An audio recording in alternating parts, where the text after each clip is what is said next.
This could be a wacky ride just because, boy, I'm tired like everybody else, but let's go.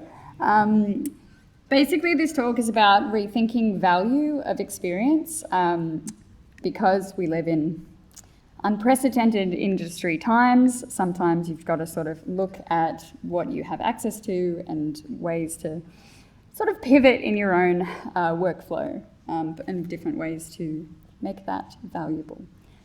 So why am I talking about this? I spent 15 years working in hospitality as like a bar manager, as a barista, like nothing to do with games, nothing to do with office, sitting down, being on the computer. Everything was very physical. And time again, I wondered like, what the hell am I doing? I thought I could try and pivot out of that. And every single time I applied for a different job, they'd say, this experience isn't relevant. And I'd be like, this is an entry-level job. What? So I spent a lot of time being confused and applied to 8 different courses. I studied so many different things like psychology and psychophysiology. I studied change management. I studied media comms. I studied lab testing. I was just like picking anything and trying it and dropping it and feeling really shitty. But then suddenly COVID happened and I got to come back to playing games, something that I have loved forever. And a couple of friends sort of poked me and they were like, hey, you manage people and you work with people, like why not be a producer? And I went, what? But then it started being like, well, maybe. I got served an ad for AIE and then I ended up going and studying at AIE. It was the first course that I ever finished, which is huge. Thank you.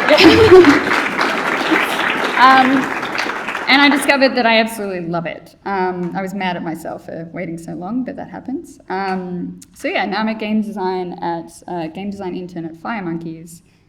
And it really made me have to sort of think about, like, what would happen if I lost my job?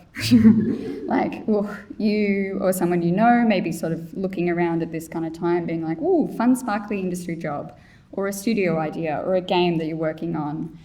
But capitalism. So we can't always plan for these things and kind of have to be prepared. And as much as all of this is out of our control, sometimes we can rework the things that are. So, you know, like Louis talked about with community, so important to connect with people.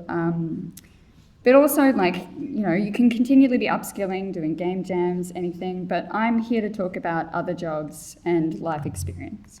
So, other jobs, ew.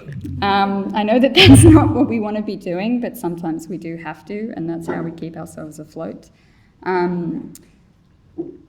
But I'm here to say, like, all experience is valuable. I think it's something that we tend to forget. And so I know everyone talks about soft skills and it's like, well, what's a soft skill?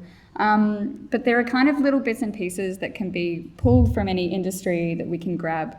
Even just things like a bloody good reference. Like, it's so simple. Just do a job well and someone will recommend you. But even understanding contracts, I find that working in a different industry and you don't really care as much about it, you kind of have a bit more flexibility to argue for more pay, a different contract, something like that. That maybe if it was something that was super important and super like stressful that you wanted to stay in, you can kind of practice that in an industry that isn't your own. But yeah, there's like all little bits and pieces that you can pick up, like networking connections, maybe like just discipline, boundaries, giving and taking feedback, crisis, learning really niche knowledge about a particular subject. Like, for example, on our end of year project, one of the designers did construction for a couple of years and we were trying to build like this pipe level, sewer level, and he had actually been laying pipes. And so now we were able to build this level and use his knowledge and make sense of everything we put in it. It got cut, but because we overscoped, but it was incredible to have that experience and he would be able to take that to another job. The other thing is like looking around you in physical spaces. So, you know, there's soft skills and everything that comes with that, but like even standing in a cafe and you watch, like no one looks up, nobody reads. It's exactly like video games. We live in a video game. It's crazy. Just watch people's behavior and you can translate that into how you would like a physical space to be built, how you want to direct people's attention. You can pull that from just sitting and watching people in an area, like things simple as that. You can also just try and gamify things, like just in your spare time, look at something that has no business being a game and just try and gamify it. As mentioned for many talks and things, like follow opportunities, like make yourself a resource that people want to connect with. Maybe that's like co-workers in a job, maybe it's someone that you meet, but you never know who is interested in the things that your special interest is in. So bring things up. Talk about it. Talk about this weird, little project that you're working on. Talk about the fact that you do martial arts. Maybe someone needs that niche knowledge and they're looking for you. Also, as an ideas kind of thing, look for inspiration in your life. Like make it fun, make it weird.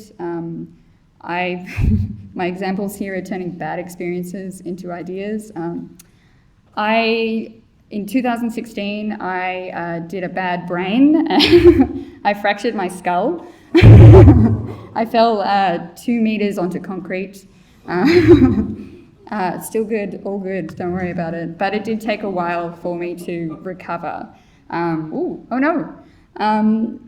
And that made me think about a lot of different things once I was able to use my brain again. A lot of experiencing medical appointments, a lot of having to be around doctors that I'd already had to do throughout my life.